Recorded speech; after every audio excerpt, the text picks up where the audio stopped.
વાત કરીએ જસદણની તો જસદણ નજીક આવેલ પ્રતાપપુર નવા ગામ ખાતે જે ભૂદેવની વૈદિક શાળા એટલે કે બ્રાહ્મણના બાળકો માટે ઉચ્ચ અભ્યાસ અને સંસ્કૃતિની જાળવણી માટે સંસ્કૃત પાઠશાળાનું આજે તારીખ 9/6/2024ના રોજ સવારે લોકાર્પણ કાર્યક્રમ યોજાયો હતો, જેમાં બ્રાહ્મણના તમામ વિદ્યાર્થીઓને વિનામૂલ્યે રહેવા જમવા અને અભ્યાસ માટે પ્રવેશ પ્રક્રિયા ચાલુ છે।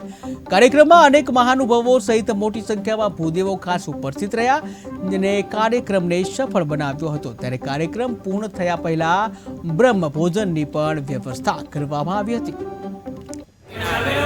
જસદણ તાલુકાના પ્રતાપપુર ગામની અંદર ભૂદેવ ચેરિટેબલ ટ્રસ્ટથી સંસ્થા જે છે સ્થાપવામાં આવી છે, એનું લોકાર્પણ હતું।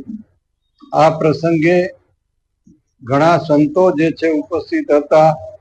ભુવનેશ્વરી પીઠથી આચાર્ય ઘનશ્યામજી મહારાજ, ગુંડળાથી જયંતિરામ બાપા, અન્ય બીજા સંતો, મહાનુભાવો, રાજકીય આગેવાનો બધાની ઉપસ્થિતિની અંદર આ લોકાર્પણ કરવામાં આવ્યું। અહીંયા સંસ્કૃતની અંદર બાળકોને ભણાવવામાં આવશે, સંસ્કૃત ભાષાથી એ લોકોની જાણકારી થશે, એમાં જ એનો અભ્યાસ ચાલશે।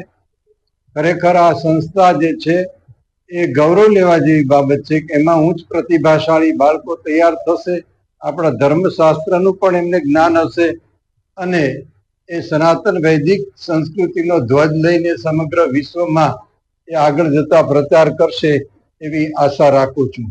અહીંયા અથાગ પ્રયત્ન જે છે એ ભૂદેવ ચેરિટેબલ ટ્રસ્ટે કર્યો છે।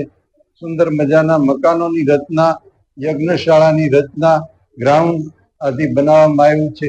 જરૂરી છે કે આપણે આ શાસ્ત્ર માટે જાણકાર બાળકો તૈયાર કરવા અને આવી સંસ્થાને એમાં સરકાર પણ સપોર્ટ કરી રહી છે, એટલે ખૂબ ખૂબ ધન્યવાદ।